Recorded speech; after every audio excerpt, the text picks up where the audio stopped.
तुलसी भागवत भगवान की जय। सच्चिदानंद रूपाय विश्रोदमस्यादिहेतवे तापत्रय विनाशाय श्रीकृष्णाय वयं नमः। यं प्रव्रजन्तमनुपेदमपेदकृत्यं द्वैपायनो विरहकातरया जुभावो पुत्रेति तन्मयतया सर्वो विनेदुः तं सर्वभूतहृदयं मुनिमानतोऽस्मि। नौमीड्यते प्रबुधे तदिडम्बराय गुञ्जावदंशबलविक्षलसन्मुखाय वन्यस्रजे कवलवेत्रविशालवेणु लक्ष्माश्रिये यदुपदे पशुपाङ्कजाय।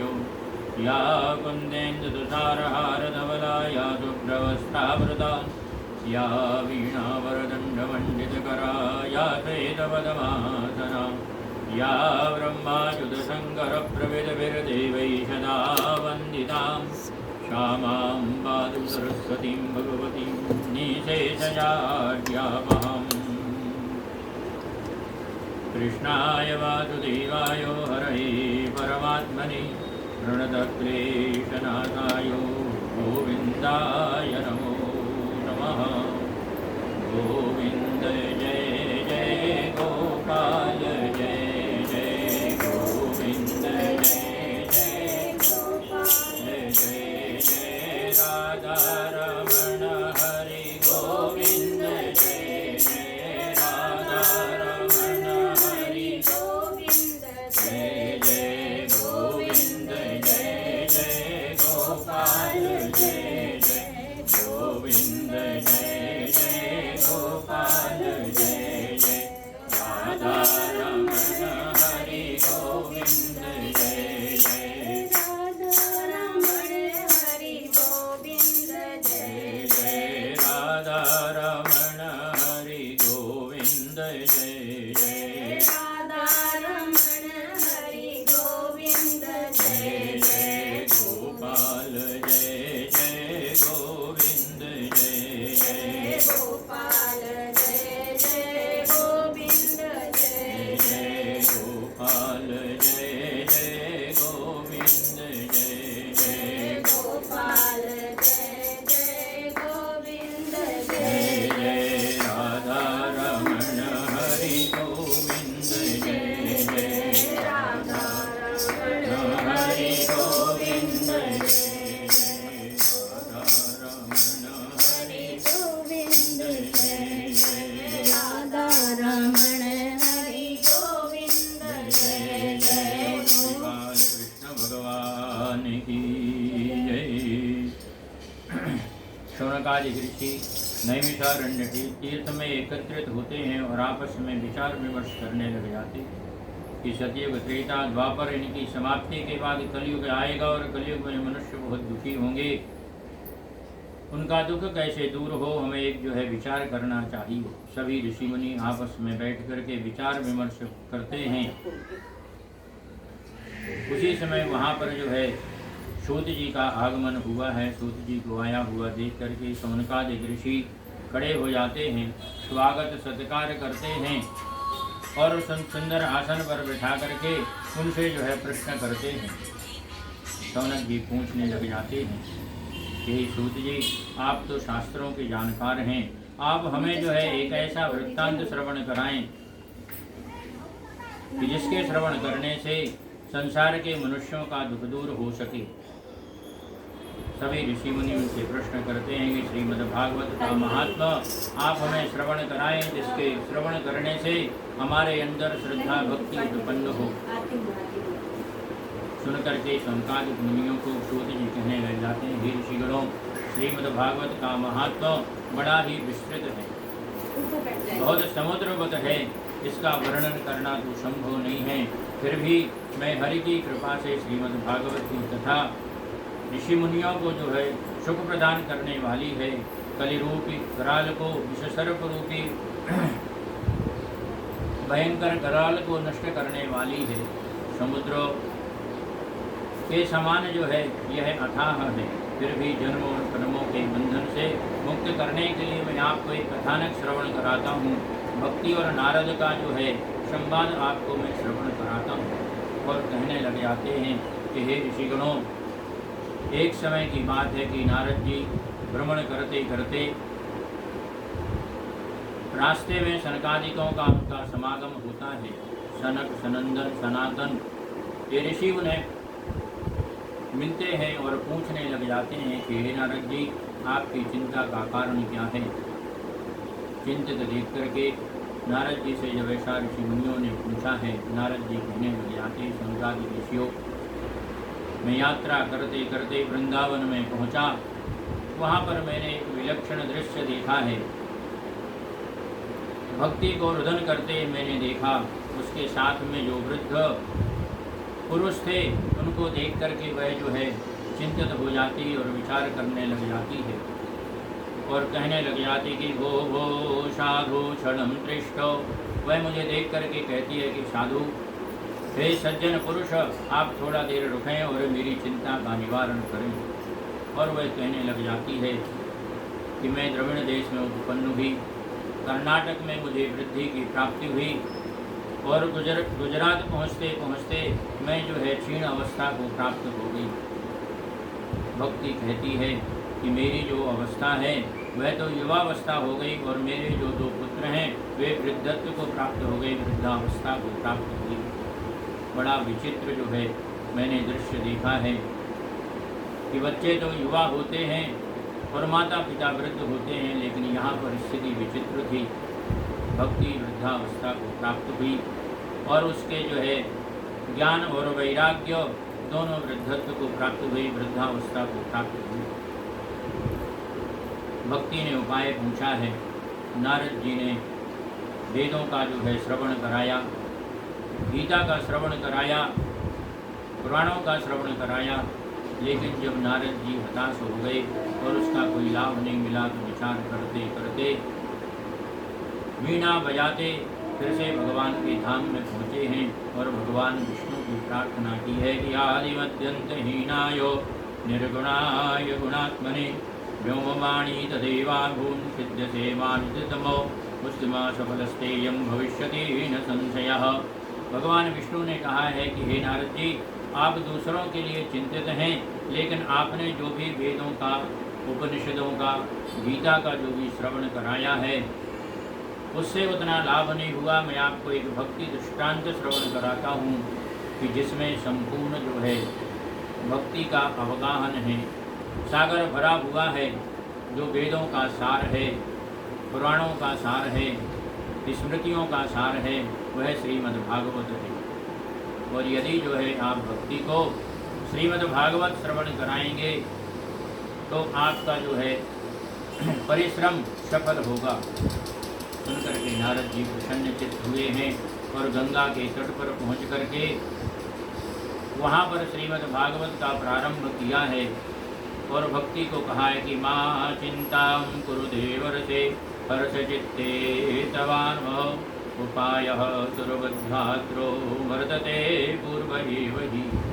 इस प्रकार से श्रीमद् भागवत का उन्होंने जो है पाठ किया है और श्रीमद् भागवत के पाठ से भक्ति जो है फिर से युवावस्था को प्राप्त हो जाती है और उसके जो पुत्र थे ज्ञान और वैराग्य वो दोनों खड़े हो जाते हैं और देवरूप को धारण करके नारद जी की प्रार्थना करने लग जाते हैं। विधन्यो नारदः, नारद जी आप तो महान हैं, आपने जो है हमारी इस वृद्धावस्था को भी दूर कर दिया और हम जो है पुनः युवावस्था को प्राप्त हुए, हमारे अंदर ज्ञान और वैराग्य परिपूर्ण हुआ है।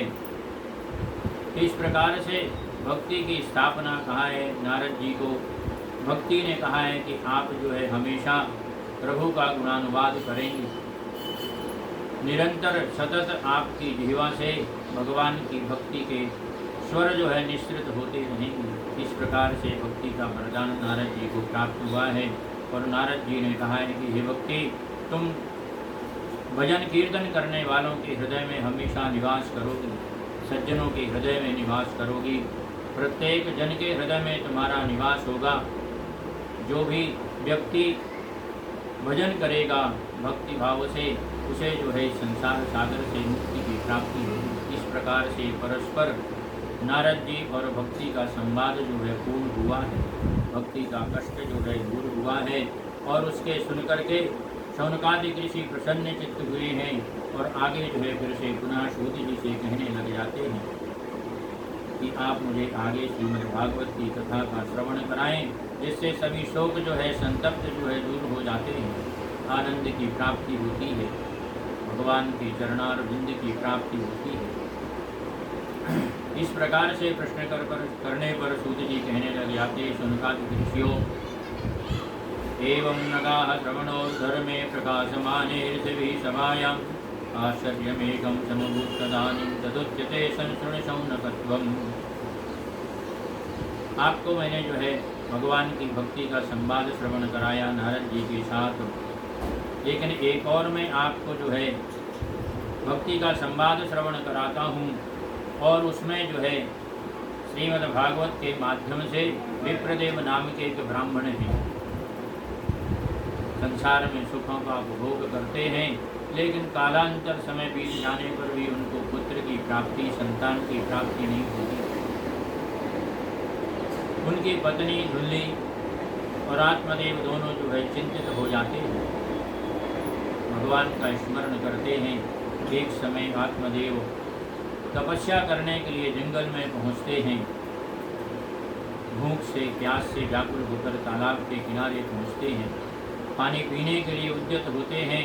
वहीं पर उन्हें एक जो है सन्यासी दिखाई देते हैं, संत दिखाई देते हैं। महात्मा को देख करके उनसे वो कहने लग जाते हैं कि आप तो सज्जन हैं, आपके पास कोई ना कोई उपाय होगा, मैं बहुत दुखी हूँ। संत ने जो है उनसे दुख का कारण पूछा है तो आत्मदेव कहने लग जाते हैं कि मेरी तो स्थिति बहुत खराब है, मैं तो कहीं पर भी जाता हूँ मुझे सम्मान की प्राप्ति नहीं होती, मैं वृक्ष आदि लगाता हूँ, वृक्ष भी बराबर जो है फल प्रदान नहीं करते हैं, मेरे पास कोई संतति नहीं है, आप कृपा करके मुझे एक संतान प्रदान करने का वरदान प्रदान करें। महात्मा चिंतन करने लग जाते हैं, विचार करते हैं और विचार करते करते आत्मदेव के भाग्य को पढ़ लेते हैं और कहने लग जाते हैं कि मुंचा ज्ञानम प्रजारूपम बलिष्ठो कर्मणो गति विवेकम तु समासाद्यो त्यज संसार वासनाम। कहने लग जाते हैं, ब्राह्मण देवता, कर्म की गति बड़ी विचित्र है, मैंने आपके भाग्य को जो है देखा है, लेकिन आपके भाग्य में संतति की प्राप्ति नहीं है। फिर भी जब आत्मदेव हठात कहने लग जाते हैं कि यदि आप मुझे जो है वरदान प्रदान नहीं करेंगे तो मैं अपने प्राणों का परित्याग कर दूंगा। इस प्रकार से जब ब्राह्मण देवता हट करने लग जाते हैं, महात्मा वृक्ष से एक फल लेते हैं और वो फल उन्हें प्रदान करते और कहते, हे ब्राह्मण देव, यदि तुम यह फल अपनी स्त्री को प्रदान करोगे और वह प्रसन्नता पूर्वक इसका भक्षण करेगी तो अवश्य जो है पुत्र की प्राप्ति होगी। खुश होकर के ब्राह्मण देवता अपने घर में पहुंचते हैं, अपनी पत्नी धुंधली को पूर्व वृत्तांत सब श्रवण कराते हैं, लेकिन धुंधली का जो विचार था वह उत्तम नहीं था, श्रेष्ठ नहीं था और वह विचार करने लग जाती है कि फल के खाने से गर्व होगा, मुझे शारीरिक कष्ट होगा। इस प्रकार के उसके विचार जो है कुत्सित हो जाते हैं। खराब विचार आने पर वह विचार करती है कि यह फल तो मैं जो है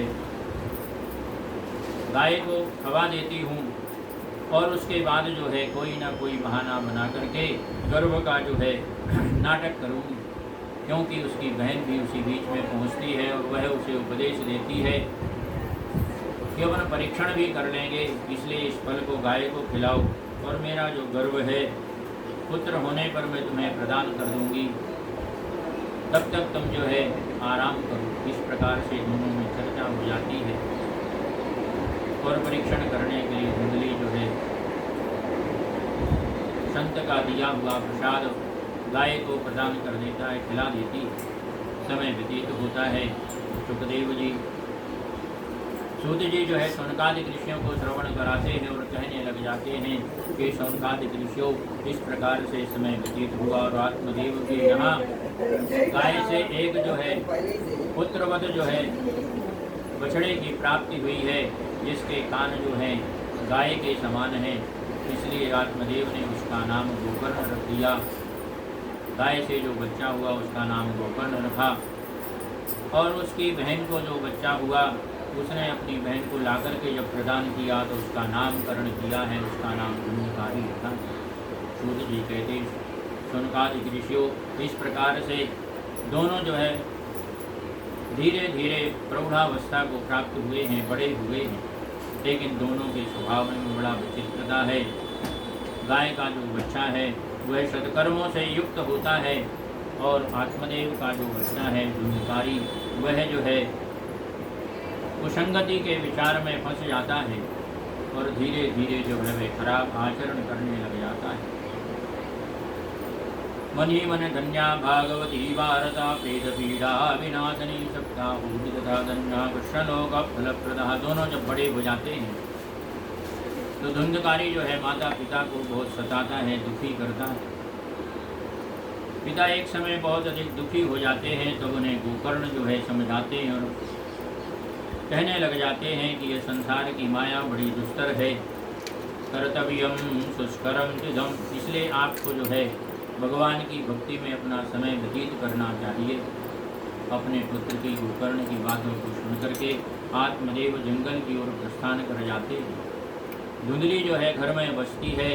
धुंधकारी जब उनसे धन मांगते हैं, कष्ट देते हैं, वो भी दुखी होकर के एक दिन जो है कुएं में कूद करके अपने शरीर का परित्याग कर देती है। सूत जी कहते शौनकादिक ऋषियों धुंधकारी उच्छृंखल हो जाता है, घर में जो है दूसरों के साथ जो है निवास करता है, विविध प्रकार की जो है वैश्याओं की शरण में चला जाता है। एक समय वही सब मिल करके जब वह राजा के यहाँ से धन लेकर के आता है, बहुत सा धन ला कर देता है, सभी स्त्रियाँ विचार करती हैं, सोचने लग जाते हैं कि राजा के महल से इसने धन ला करके हमें प्रदान किया है, इतने आभूषण श्रृंगार ला करके दिए हैं, पकड़े जाएंगे तो हमारा भी जो है जीवन नरक में बन जाएगा। सभी ने जो है रात्रि के समय विचार किया और बांध करके जो है धुंधकारी को स्वर्गलोक प्रधान में पहुँचा दिया। उसकी मृत्यु हो गई, प्रेत योनि को प्राप्त हुआ है। गोकर्ण जब यात्रा करते करते घर में पहुँचे हैं तो देखने लग जाते हैं कि रात्रि का समय है। एक रूप जो है विविध रूपों को धारण करता है, कभी जो है बैल बनता है, कभी शूकर बनता है, कभी दूसरी विभिन्न योनियों में भ्रमण करता है। निद्रा उनकी भंग होती है, विचार करते हैं कि भाई घर में अभी तक सब कुछ शांति थी, अब कैसा ये वातावरण है। भगवान की आराधना करते हैं, स्मरण करते हैं, तब वह प्रेतत्व को प्राप्त हुआ। भाई धुंधकारी कहने लग जाता है कि मेरी इस प्रकार से मृत्यु हुई है और मैंने जो है प्रेत योनि को प्राप्त किया है। भाई ने जो है उपाय किया है और उपाय करते करते जब उसे प्रेत को मुक्ति नहीं हुई तो उसने सूर्य की उपासना की है और गोकर्ण ने जो है सूर्य के चक्र को रोका। जब सूर्य का चक्र रुका तब जो है गोकर्ण से सूर्य ने प्रश्न किए और उन्होंने कहा कि भाई मेरे भाई की इस प्रकार से दुर्गति हुई है, आप उसके लिए कोई उपाय बताएं। सुनकर के सूर्य कहने लग जाते हैं कि यदि आप श्रीमद् भागवत की कथा का श्रवण उस प्रेत को कराएंगे तो अवश्य उसे प्रेत योनि से मुक्ति की प्राप्ति होगी। गोकर्ण भी श्रीमद् भागवत की कथा का श्रवण कराते हैं, गंगा तट पर पहुँचते हैं और वहाँ पहुँच कर के 7 दिन निरंतर श्रीमद् भागवत का पाठ करते हैं। श्रीमद् भागवत में 18,000 श्लोक हैं। एक दिन कम से कम 7-8 घंटे जब पाठ करते हैं तो 7 दिन में वह पाठ जो है पूर्ण होता है। कथाएं तो जो है उसकी बहुत विस्तृत हैं, छोटी छोटी कथाएं दृष्टांत यदि जोड़ दें तो कथाएं तो कई महीने चल सकती, फिर भी पूर्ण नहीं होती। तो श्रीमद् भागवत की कथा बहुत जो है बड़ी है, विस्तार में है। यहाँ कथा का श्रवण किया है सभी लोगों ने, लेकिन बांस का जो मंडप बना हुआ था उसकी जो है गांठ पड़ती है और उसमें से वही धुंधकारी प्रकट होता है और देव योनि को प्राप्त करके देवलोक को चला जाता है। कथा श्रवण करने वाले गोकर्ण से प्रश्न करते हैं कि कथा तो आपने अपने भाई को भी श्रवण कराई जिसका जो है स्वरूप नहीं था और वह आकर के बैठा था, कहाँ आपका जो मंडप बना हुआ है उसकी गांठ में बैठा है। ग्रंथि भेदो, इसलिए प्रत्येक शास्त्र कहते हैं कि आपके अंदर जो काम, क्रोध, लोभ, मोह, आश्चर्य, ईर्षा, द्वेष, छल, कपट, इनकी जो गांठें हैं उसको ही हम आपको खोलना है। ज्ञान तो हमारे अंदर सब निहित है, सबके अंदर ज्ञान है, कोई ऐसा प्राणी नहीं है। अपन चींटी को भी विचार करें, कोई शक्कर खुला नहीं रखता है, बंद करके रखते हैं, लेकिन एक दो दाने भी गिर गए तो अपने आप आकर के वो खा जाते हैं।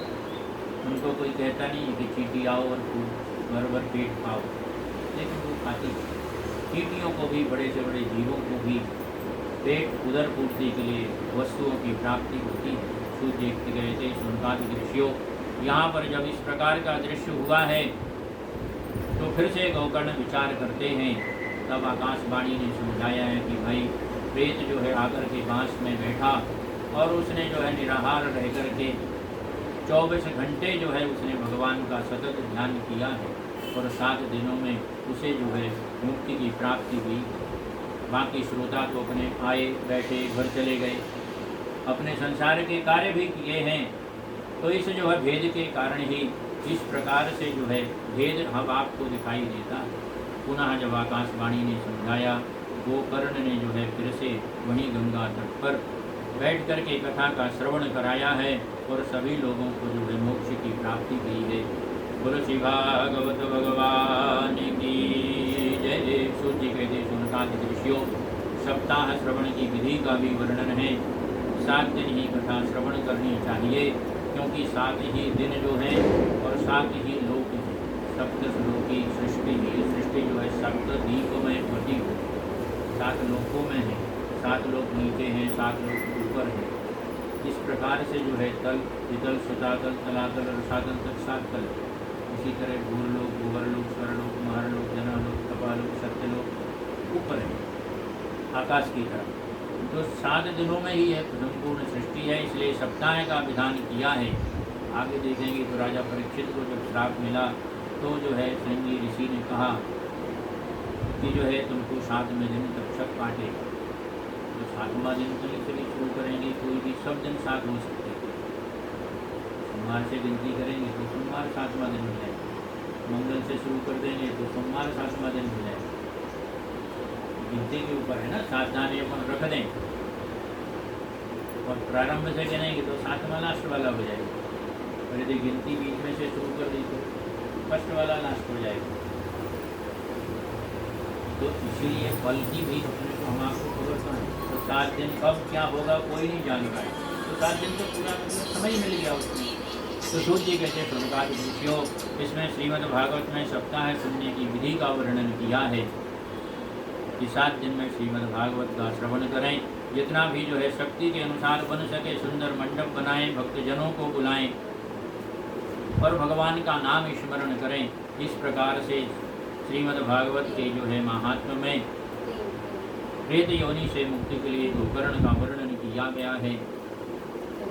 श्रीमन्नारायण नारायण नारायण श्रीमन् नारायण नारायण लक्ष्मी नारायण नारायण नारायण लक्ष्मी नारायण लक्ष्मी नारायण नारायण नारायण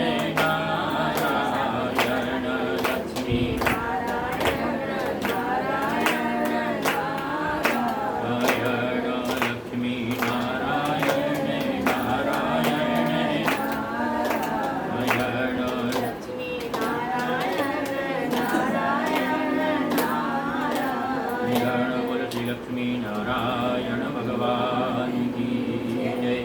शान्ताकारं भुजगशयनं पद्मनाभं सुरेशं विश्वाधारं गगनसदृशं मेघवर्णं शुभांगं लक्ष्मीकान्तं कमलनयनं योगविद्यानगम्यं वन्दे विष्णुं भोगैहरं सर्वलोकैकनाथं नारायणं नमस्कृत्य नरं चैव नरोत्तमं देवीं सरस्वतीं व्यासो ततो जयमुदीरये यं प्रव्रजन्तमनुपेतमपेतकृत्यं द्वैपायनो विरहकातरयाजुहावो पुत्रेति तन्मयतया सर्वो विनेदुः तं सर्वभूतहृदयं मुनिमानतोऽस्मि जन्माद्यस्य यतोऽन्वयादितरतस्तरदेविदर्गत्सराट् तेने ब्रह्महृदादियादिकवये मुह्यन्ति यत्सूरयः तेजो वारिवृधां यथा विनिमयो यत्र सर्गो मृषा धाम्ना स्वेन सरस्तनेतुगं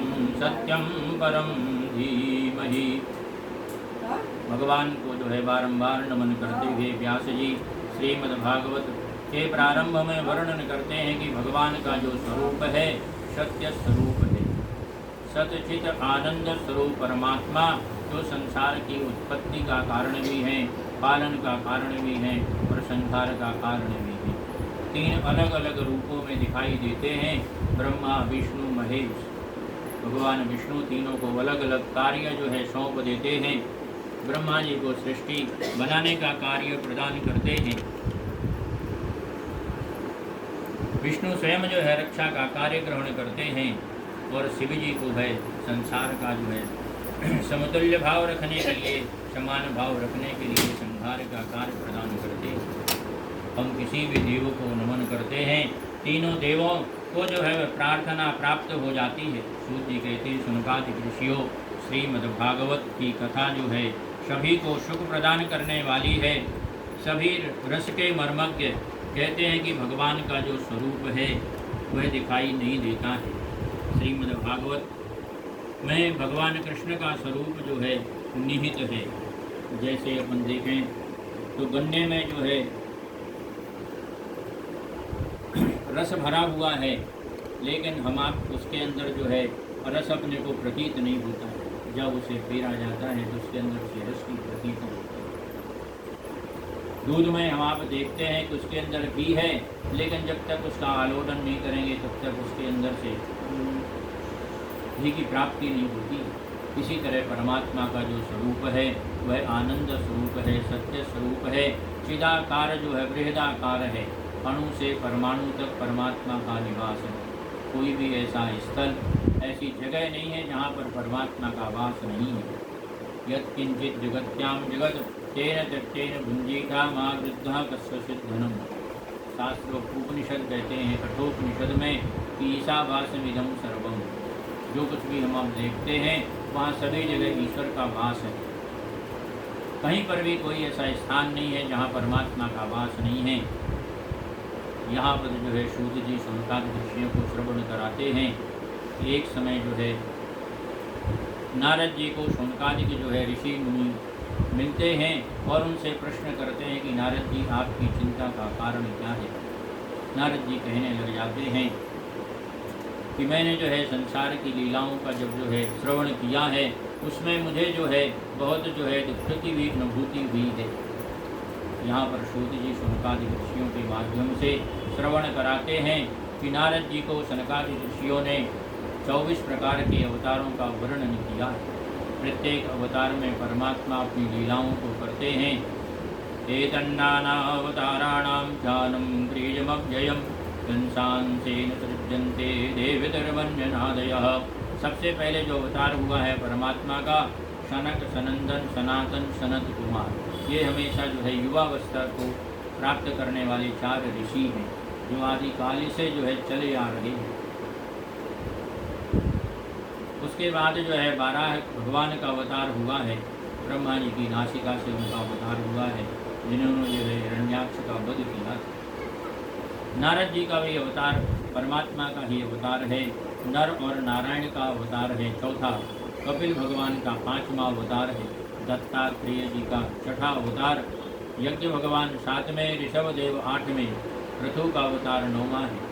मत्स्य का अवतार 10वां, मत्स्य का अवतार 11वां और कच्छप का अवतार 12वां है। धन्वंतरी 13वां अवतार है मोहनी, नृसिंह, वामन, परशुराम, व्यासदेव, श्री राम। भगवान श्री राम का भी अवतार भगवान विष्णु का ही अवतार है। हयग्रीव, हंस, बलभद्र, श्री कृष्ण, बुद्ध और कल्कि का 24वां अवतार होगा, ये हुआ नहीं। तो 23 अवतारों का वर्णन जो है श्रीमद् भागवत में है। सूत जी कहते संतान ऋषियों, एक समय नारद जी, अब ये नारद जी जो है व्यास पुत्र भी हैं, और जब सृष्टि बनती बिगड़ती है तो फिर से सृष्टि चालू होती है, तो कभी किसी का कोई पुत्र दिखाई देता है, कभी किसी का पिता दिखाई देता है। व्यास जी संपूर्ण शास्त्रों को बनाने वाले। लेकिन श्रीमद् भागवत में वर्णन आता है कि एक कालांतर में दूसरी सृष्टि जब बनती है तो नारद जी जो है व्यास जी को दुखी देख करके चिंतित हो जाते हैं और पूछने लग जाते हैं कि आपकी चिंता का कारण क्या है। तो नारद जी जो है जब ऐसा पूछते हैं तो व्यास जी कहते हैं, भाई मैंने जो है विविध जो है वेदों को बनाया, 4 वेद बनाए, अलग अलग ऋषियों को प्रदान कर दिए, ऋग्वेद, यजुर्वेद, सामवेद, अथर्ववेद, 4 ऋषियों को बना दिया, और 4 ऋषियों ने अपने शिष्यों को तैयार किया, 3 के 13 हुए, फिर उनके शिष्यों के करीब करीब, लेकिन उस समय लेखनी नहीं, लिखते नहीं थे, इसलिए उनको कहा जाता है श्रुति। श्रुति मतलब सुनना। व्यास जी ने वो भी सिखाया शिष्यों को, सब वेदों को उन्हें श्रवण कराया सबसे। बाद में लिपि का कार्य शुरू हुआ, जो वैदिक जो वेदों की रचना हुई वो बाद में कालांतर में हुई, पहले नहीं हुई। पहले तो वेद जो है 4 ऋषियों को पढ़ाए, और 4 ऋषियों से दूसरे जो है अपने शिष्यों को उन्होंने बनाया। तो कहा कि मैंने जो है वेदों की रचना की, स्मृतियों की रचना की, मैंने 18 पुराण बनाए, फिर भी जो है मेरा मन अभी असंतुष्ट है, ये मेरे मन में शांति नहीं है, संतुष्टि नहीं है। सुन करके नारद जी कहने लग जाते हैं, अभिमन्यो सुतम सूतो प्राहुर्भागवतोत्तमो तस्य जन्मो महाश्चर्यं गर्वाणी च गृणीः च नमन्ते यत्पादनिकेतमीत्मना शिवाय हानियनानि शत्रवः कथं न वीरादिगमन्ददुस्सजां दधोतं महसोतमात्मभिः। आप जो है संपूर्ण भागवत का आपने जो है यदि निर्माण करेंगे तो उसमें कृष्ण की भक्ति का वर्णन होगा, और कृष्ण जो है पूर्ण कला अवतार होंगे, 16 कलाओं से युक्त जो है भगवान कृष्ण का अवतार है। भगवान राम का अवतार जो है 12 कला युक्त है, 12 कलाओं से युक्त है, इसलिए पूर्ण पर ब्रह्म का अवतार जो है श्री कृष्ण को माना है। नारद जी ने उपदेश दिया है कि यदि आप जो है द्वापरे समनुप्राप्ते तृतीये युगपरे जातः पराशरोद्योगी वासव्याम वासजा हरि। यदि आप जो है भगवान कृष्ण का चरित्र जो है श्रवण कराएंगे, उसका जो है आप निर्माण करेंगे, तो जो है आपको संतोष की प्राप्ति होगी, शांति की प्राप्ति होगी। उपदेश मिलकर के विशालायाम, विशाल नगरी में पहुँच करके व्यास जी जो है इतिहास की जो है रचना करने लग जाते हैं, जिसमें संपूर्ण पुराणों का, वेदों का, स्मृतियों का निचोड़ है, क्योंकि सभी को तो बनाया व्यास जी ने, तो जितना उन्होंने बनाया था उन सभी का सारभूत जो है बनाया क्या, श्रीमद् भागवत, जिसमें 12 स्कंद हैं, 18,000 श्लोक हैं, और छोटे से छोटे जीवों से लेकर के बड़े बड़े राजाओं का उसमें वर्णन है। इसमें इतना वर्णन है, पूरे ब्रह्मांड का वर्णन है, जाटवी का वर्णन है, सूर्य चक्रादि का वर्णन है कि खगोल में भूलोक में क्या है, और जो है स्वरलोक में क्या है, पूरा संपूर्ण वर्णन है। नारद और व्यास जी का इस प्रकार से जब संभ्रांत हुआ है, श्रीमद् भागवत की रचना की है। भागवत की रचना होने के बाद जो है किसे उसे श्रवण कराना है, वह जो है वृत्तांत आता है कि उन्होंने सुखदेव जी को, सुखदेव जो है मानुष पुत्र हैं, और उनका जन्म जो है 16 साल के बाद हुआ है। 16 साल जो है अपनी माँ के गर्भ में रहे हैं, और जन्म लेते ही जंगल की ओर प्रस्थान करते हैं। यम प्रव्रजन्तमनुपेदमपेद कृत्यं द्वैपायनो विरहकातरया जुहावो। सूत जी कहते संतान दृश्यों, नारद जी ने अपना भी पूर्ण वृत्तांत जब व्यास जी को एक और श्रवण कराया कि मेरी भी गति ऐसे ही सुधरी है, मेरी माँ का जब स्वर्गवास हुआ तब मैं महात्माओं के उपदेश से जो है ओम नमो भगवते वासुदेवाय का मैंने जप किया, तपस्या की, तब मेरा जो है दूसरा जन्म जो है नारद के रूप में हुआ है। और तब से मैं हमेशा जो है भक्ति का वरदान था, मैं भक्ति में तल्लीन रहता हूँ। सूत जी के देव ऋषियों इस प्रकार से जो है सुखदेव जी को जो है भागवत सुनाने के लिए व्यास जी जो है पीछे पीछे चलते हैं, लेकिन वो रुकते नहीं हैं। सूत जी कहते शंकाद ऋषियों तब वो जो है भागवत के श्लोकों का श्रवण कराते हैं कि सच्चिदानंद रूपायो विश्रोतवत्यादि हेतवे तापत्रय विनाशायो श्री कृष्णाय वयं नुमः। भगवान का जो स्वरूप वर्णन किया है कि पीताम्बरधारी हैं, बंसी बजा रहे हैं, स्वरूप जो है बड़ा अपने आप में विचित्र है, नटखट रहते हैं, सीधे नहीं बैठते, सीधे चलते नहीं। उनकी लीलाओं का जो है शास्त्र कहता है आपको श्रवण करना है, अनुकरण नहीं करना। अनुकरण करने के लिए राम का चरित्र है, श्रवण करने के लिए जीवन को सुधारने के लिए कृष्ण का चरित्र है। सभी चीज़ें अनुकरण नहीं कर सकते हैं माँ भाई, इतने सारे गानों की व्यवहार करने वाली कथा है, गोपियाँ भी वेदों की स्मृतियाँ हैं, वेद रूपा है, और वो आकर के जो उनके साथ जो है लीला करते हैं। तो हम आप जो है संसार वाले हैं, गृहस्थ वाले हैं, हम आपको उनकी बातों का जो है श्रवण करके उनका अनुपालन करना है, उससे ज्ञान प्राप्त करके ज्ञान में अपने जीवन को बनाना है। ज्ञान युक्त यदि अपना जीवन रहेगा तो उसके साथ जो है वैराग्य की प्राप्ति होगी, मोह नहीं होगा। भक्ति ज्ञान और वैराग्य तीनों का समन्वय।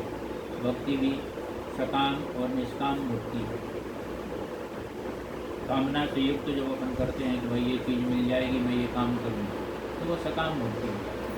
और कभी करते नहीं, परमात्मा हमको जो सुखी रखे, हमको कोई वस्तु की जरूरत नहीं है, तो वह निष्काम भक्ति हो जाती है। तो निष्काम भक्ति में कोई बंधन नहीं है। आप जो है कोई स्तुति नहीं जानते, कुछ नहीं जानते, तो हम भगवान का नाम तो जानते, नाम स्मरण करेंगे, तो भगवान का नाम चिंतन करेंगे, उसमें माला की भी जरूरत नहीं है। केवल मन में आपको जपना है। आप अपना कार्य करते हुए भी भगवान का नाम स्मरण कर सकते हैं, इसको अजपा जप कहा है। तो सूर्य कहते संकादित ऋषियों इस प्रकार से जो है जब भागवत के श्लोकों का श्रवण किया है सुखदेव जी वहीं पर स्थिर चित्त हुए हैं, संपूर्ण भागवत का श्रवण किया है। और श्रवण करने के बाद जो है वो बाद में जो है किसको सुनाया उन्होंने, राजा परीक्षित। वही सुखदेव जी जब गंगा तट पर परीक्षित बैठते हैं तो वो जो वहाँ पर उपस्थित होते हैं, पहुँचते हैं और परीक्षित की मुक्ति का कारण बनते हैं। परीक्षित जो है उसको सुन करके अंत में निर्भय बन जाते हैं। यहाँ पर सूत जी कहने लग जाते हैं कि शौनकादिक ऋषियों, यहाँ पर महाभारत का भी वृत्तांत बीच में आता है, जहाँ पर जो है परीक्षित की रक्षा के लिए उत्तरा जो है प्रार्थना करती है। भगवान जो है एक अंगुष्ठ मात्र सूक्ष्म शरीर लेकर के अंदर जो है गर्भ की रक्षा करते हैं। गर्भ का दुश्मन कौन है? अश्वत्थामा। गुरु की पिता की मृत्यु के बाद उसने संकल्प किया था कि भाई इस वंश को मैं नष्ट करूंगा, और द्रौपदी के पुत्रों का उसने विनाश किया। लेकिन जब वो बाद में जीवित निकले तो फिर पुनः उसने संकल्प किया कि भाई जो अभिमन्यु के भी गर्भ में बालक है उसकी मृत्यु का कारण उनके सूक्ष्म रूप लेकर उसके पास विद्या की आखिरी विद्या जो है दैवी विद्या के सामने कभी कभी बहुत प्रबल बन जाती है। रात्रि काल में उसका प्रभाव ज़्यादा होता है, इसलिए जितने भी राक्षसों की घटनाएँ हैं रात्रिकालीन, इसलिए देवी के उपासना याद नहीं होगा। आप अपनी शक्ति को बढ़ाइए और रात्रि में भी उपासना करिए। शिवरात्रि आती है, सबसे ज़्यादा दिन मिले हैं इसको अपने पितृदेवों। अपन विचार करें तो गणेश जी भी 11 दिन, नवरात्रि 9 दिन बने, बाकी जो है कोई 1 दिन का व्रत है, कोई 2 दिन का है, कोई 10 दिन का। लेकिन सबसे ज़्यादा दिन मिले हैं, एक पयोव्रत व्रत भी आए वो 15 दिन का है, लेकिन पितृपक्ष 16 दिन तक, 15 दिन तो वो है ही नहीं, एक और पूर्णिमा भी उनको प्रदान किया है, जिसमें पूर्णिमा को जो जीव यहाँ से गया है उसका श्राद्ध पूर्णिमा के दिन। तो सबसे ज़्यादा जो है अपने पितरों की, क्योंकि वंश को यदि चलाना है, वंश चलेगा तो पितरों की देवता, पितरों की कृपा होगी, तभी वंश अपना जो समृद्धशाली होगा। पुत्र के पुत्र पौत्र प्रपौत्र होते थे, तो सबसे ज़्यादा दिन जो हैं वो पितरों को प्रदान किए। उसके बाद दूसरी उपासनाओं के लिए कम है। तो कई बार ये होता है कि अपन पितरों में कुछ भी काम नहीं करते, लेकिन भक्ति करने के लिए मना नहीं, नए काम प्रारंभ करना है, फूल लेना है, जमीन जायदाद लेना है, नया कोई प्रारंभ करना है कार्य, उसमें आप बहुत करें, लेकिन आप जो है नाम स्मरण करना मत करो। नाम स्मरण आप कर सकते हो। श्रीमद् भागवत की कथा पितृपक्ष में विशेष लाभकारी है, प्रेत योनि को मुक्ति प्रदान करने वाली है कथा है। सूर्य के देशों आदि दृश्यों तो परीक्षित की रक्षा के लिए परमात्मा ने एक अंगुष्ठ मात्र का छोटा सा रूप लिया है और उत्तरा के गर्भ की रक्षा की है। आगे जो है श्रवण कराते हैं कि भीष्म जब पितामह कौन सी सैया पर लेटे हुए, बाणों की सैया, सर सैया बोलते हैं, सर मतलब बाण, बाणों की सैया में लेटे हुए हैं और भगवान की अंतिम अवस्था में स्तुति करते हैं। और स्तुति में वह कहने लग जाते हैं कि मेरी मति आप में हमेशा लगी रहे, यही मेरे ऊपर कृपा करे। ऐसे तो बहुत सारी घटनाओं को वर्णन है, पूरा वृत्तांत तो उन्होंने जो है याद किया है कि आपने यहाँ पर मेरी आपने रक्षा की है, आपने मेरे कारण जो है रथ से उतर करके भी मेरे जो है पहिए की रक्षा की, मुझे जो है आपने बचाया। तो आपने जो है अपने वचनों का भी मेरे कारण परित्याग किया है। इस प्रकार से जो है भीष्म जी ने स्तुति की है कि तिरुवनम कमलम तमान वर्णम रविकर गौरवराम्बरम दधाने बपुरलकम कृताब्जम विजय सखे रतिरस्तु में नवदिया। हे प्रभु, आपकी जो है प्रेम में मेरी मति जो है रत रहे, रत मतलब लगी रहे, इस प्रकार से जो है बार बार जो है प्रार्थना करके मोक्ष को प्राप्त किया है। सूर्य जी कहते संकादि ऋषियों, प्रभु जो है कृष्ण भगवान उन लीलाओं को करके द्वारिका की तरफ गमन करते हैं। परीक्षित का जन्म होता है, नामकरण के समय जो है विविध प्रकार के जो है उपाय बताते जाते हैं कि ये विष्णु के द्वारा रक्षा किया है, इसलिए इसका प्रथम नाम विष्णु रात होगा।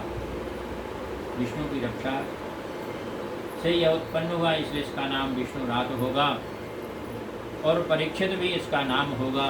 इस प्रकार से सुनकर के आगे लेकिन जो वर्णन किया है कि यह जो कलयुग के प्रभाव से युक्त होगा कि इसकी मृत्यु जो है तक्षक के द्वारा होगी। वर्णन किया है ब्राह्मण देवों ने। सूत जी कहते सुनकादि ऋषियों, विदुर जी का और धृतराष्ट्र जी का चरित्र वर्णन किया है। विदुर जी के उपदेश से धृतराष्ट्र भी जो है वन की ओर प्रस्थान करते हैं और युधिष्ठिर जो है चिंतित हो जाते हैं। अर्जुन आदि का पश्चाताप होता है। सूत जी कहते सुनकादि ऋषियों, कथाएं जिसमें बहुत सारी हैं, मैं आपको नाम श्रवण कराऊंगा, क्योंकि आज की एक दिन की कथा तो अपन जो उसको करें। पर सूत जी कहते सुनकादि ऋषियों, पृथ्वी का और धर्म का संवाद वर्णन किया है कि एक समय राजा परीक्षित जब जो है आखेट के लिए निकलते हैं और विचार करते हैं कि जितने भी दुष्ट हैं उनका दमन करूंगा, लेकिन जो है बड़ा विचित्र दृश्य वो देखते हैं कि गाय है, उसका एक ही पैर बचा है, वह जो है बहुत असहाय अवस्था में है। विचार करने लग जाते हैं और सोचते हैं कि सतयुग, त्रेता, द्वापर तीनों युग समाप्त हुए हैं, कलयुग आने वाला है, इसलिए केवल एक ही पैर जो है गाय का बचा है, वह इतनी दुखी हो चुकी है। लेकिन कलयुग की महिमा भी शास्त्रों ने कहा है कि यहाँ पर तो नाम का स्मरण करने मात्र से सभी लोग जो है उद्धार को प्राप्त कर लेते हैं। सूत जी कहते हैं सुनकादि ऋषियों, समय भी कालांतर चल रहा है घड़ी रखी थी लेकिन अभी कहीं। तो सूत जी कहते सनकादिक ऋषियों, तो कलयुग को जो है मारने के लिए परीक्षित राजा जो है दंड जो है ग्रहण कर लेते हैं। कलयुग को मारने के लिए राजा परीक्षित जब तैयार होते हैं तो कलयुग जो है प्रार्थना करता है और कहता है कि आखिर आपका तो साम्राज्य सभी जगह है, मैं रहूँगा कहाँ। तो राजा कहते भाई मेरे राज्य को छोड़ दो, जहाँ तुम्हारी मर्जी हो वहाँ जा कर के रहो। लेकिन वह कहने लग जाता है कि हे प्रभु, आप तो जो है संपूर्ण पृथ्वी के स्वामी हैं, आप जहाँ आज्ञा करेंगे मैं वहाँ रहूँगा। तो राजा ने कह दिया भाई जहाँ जो है खराब चीज़ें होती हों, जहाँ लोग जुआ खेलते हों, मदिरा पान करते हों, ऐसे स्थानों पर जहाँ हिंसाएं होती हों, जहाँ आसक्ति का वातावरण हो, वहाँ तुम जो है निवास करो। उसे संतोष नहीं होता और वह कहने लग जाता है कि आप मुझे सब तो खराब चीज़ें प्रदान की हैं, कोई एक ऐसी चीज़ दे दें जो अच्छी हो, सुंदर हो। उसने जब ऐसी प्रार्थना की है तो परीक्षित ने कह दिया कि भाई ठीक है, सोना तो है लेकिन उसमें सुगंध नहीं है, तो वो भी राजा के हिसाब से अच्छा नहीं है, श्रेष्ठ नहीं है। तो फिर भी उसने कहा कि ठीक है तुम सोने में निवास करो। लेकिन सूत जी कहते संपादित ऋषियों, राजा ये भूल गए कि वो जो मुकुट पहने हुए हैं वो किसका है, स्वर्ण का ही मुकुट पहने हुए हैं। और तत्काल जो है उसने वहीं पर अपना स्थान बना लिया। कलयुग ना? हाँ कलयुग। तो कलयुग को कहा कि तुम सोने में निवास करो। अब सोने के कई अर्थ हैं, नहीं सोना भी अर्थ है। आपने मुझे सुनाया था ना, कनक कनक के अधिकाय कोई खाए कोई पाए। तो एक ही शब्द के बहुत सारे अर्थ होते हैं। तो स्वर्ण तो है लेकिन उसमें सुगंध नहीं। सोने में यदि सुगंध हो जाती तो स्वभावत काम करता, बहुत अच्छा हो जाता। लेकिन यहाँ पर कली ने जो है वास मांग लिया और राजा ने आवेश में आकर उसे कह दिया कि तुम जो है सोने में निवास करो। तो वह तत्काल जो है राजा के मुकुट में अपना स्थान बना लिया। और राजा ने फिर क्या किया, आपेट के लिए तो गए ही शिकार करने, आश्रम में पहुँच गए।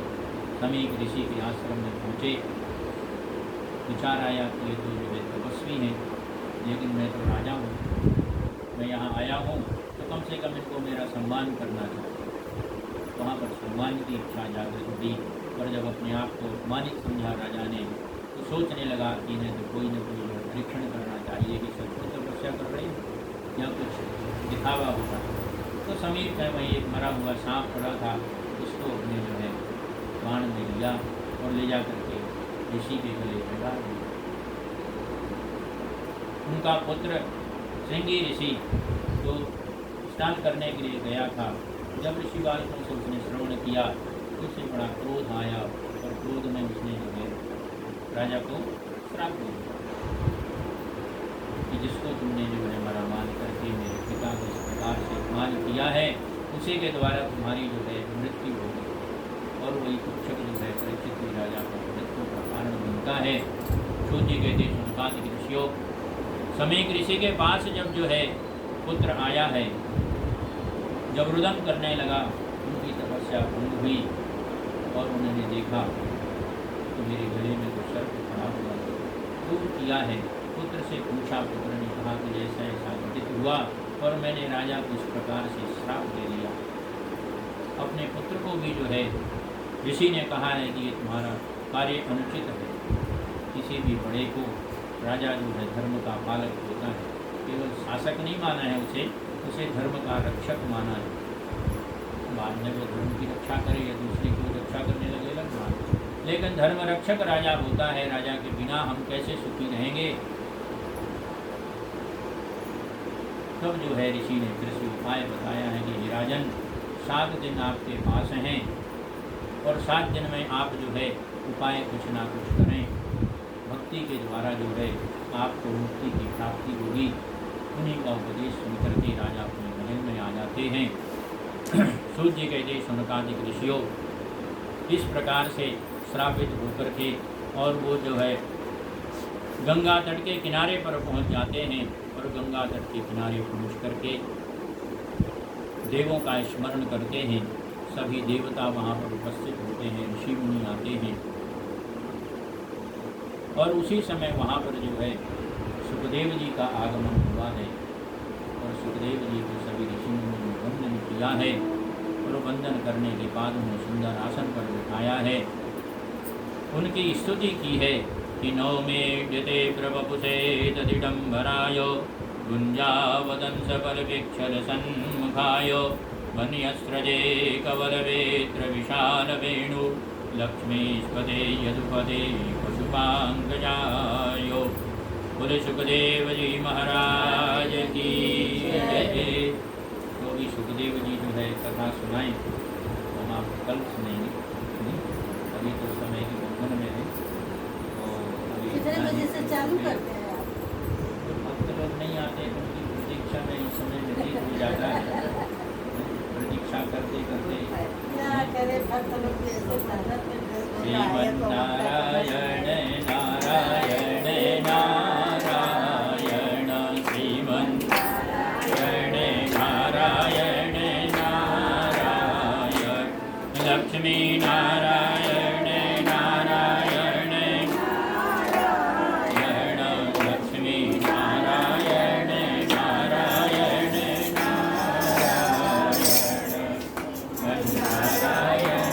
नारायण नारायण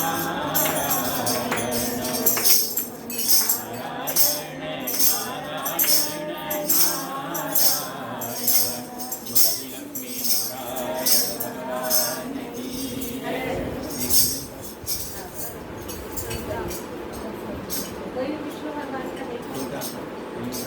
फिर आरती करना आप बना दें। पकड़ लो हाथ बनवारी, नहीं तो डूब जाएंगे। पकड़ लो हाथ बनवारी, नहीं तो डूब जाएंगे।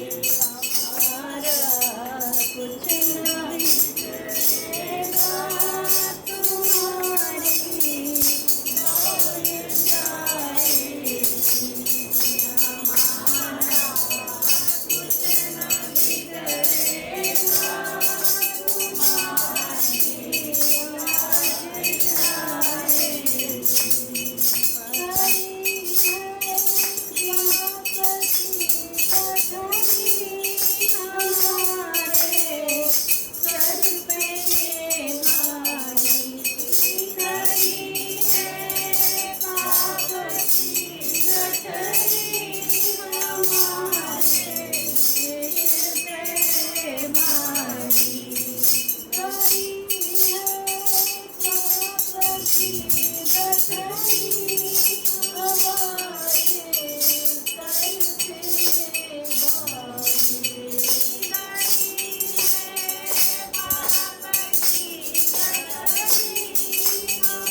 जय माँ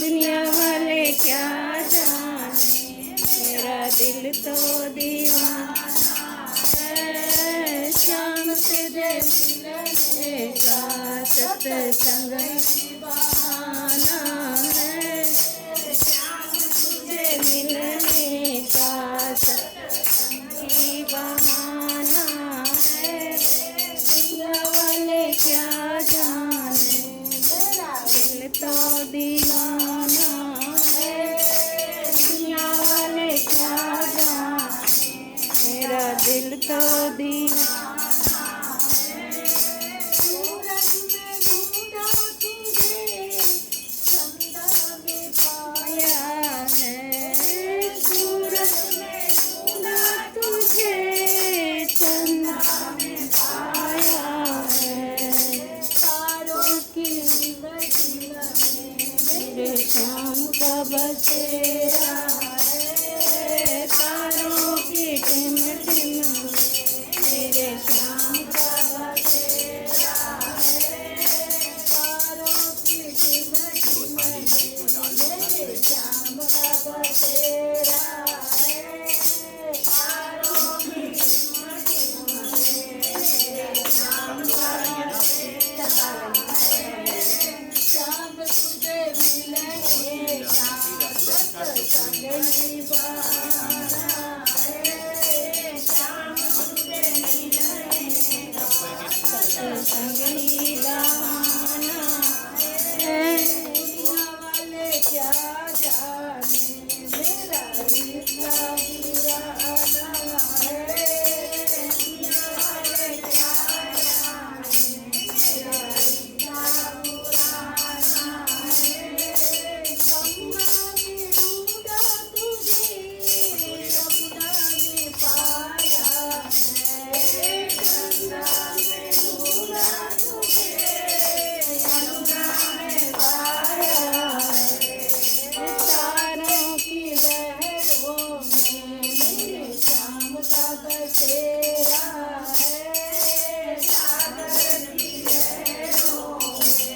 मेरे शाम का बसेरा है शाम तुझे मिलने का सत्संग ही बहाना है शाम तुझे मिलने का सत्संग ही बहाना है दुनिया वाले क्या जाने मेरा रिश्ता पुराना है दुनिया वाले क्या जाने मेरा रिश्ता पुराना है फूलों में ढूंढा तुझे कलियों में पाया है फूलों में ढूंढा तुझे कलियों में पाया है भौरे की गुलशन में मेरे शाम का बसेरा है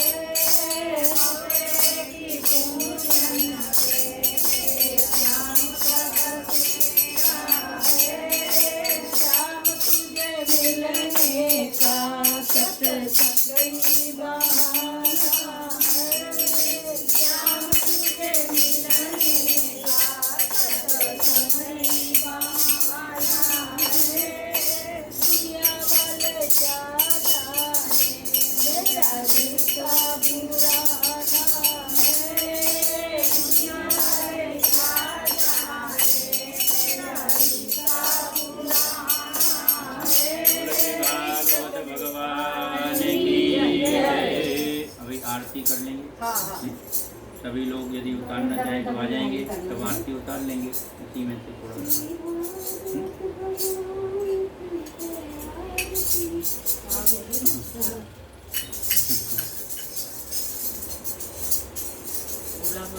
श्री भागवत भगवान की जय।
वन्दनम्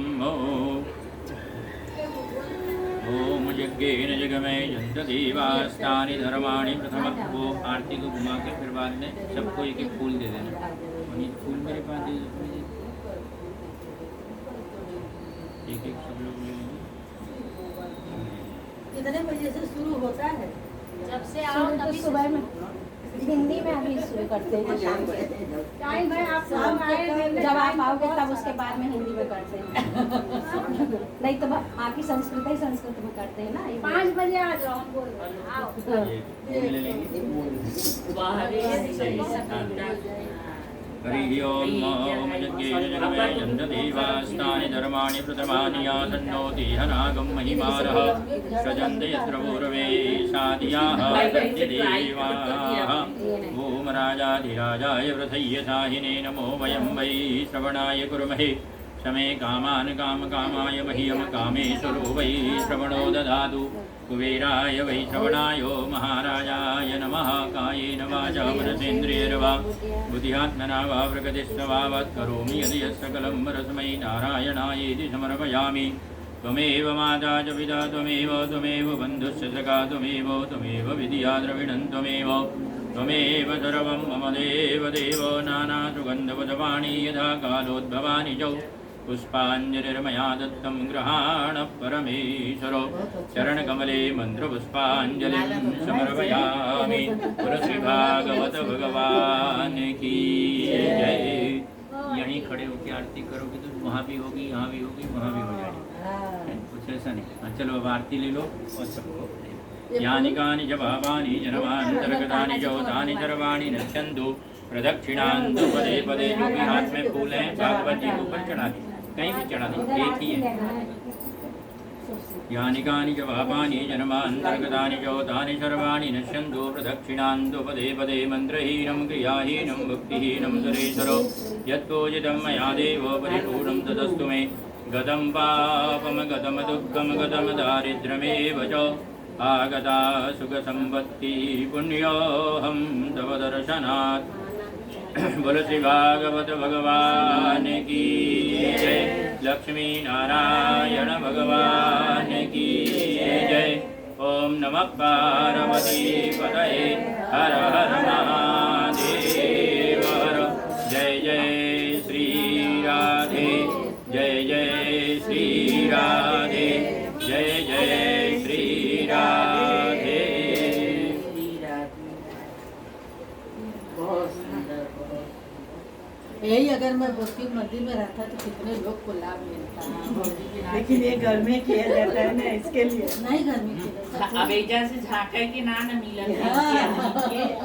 ऐसे जी बौरात बा।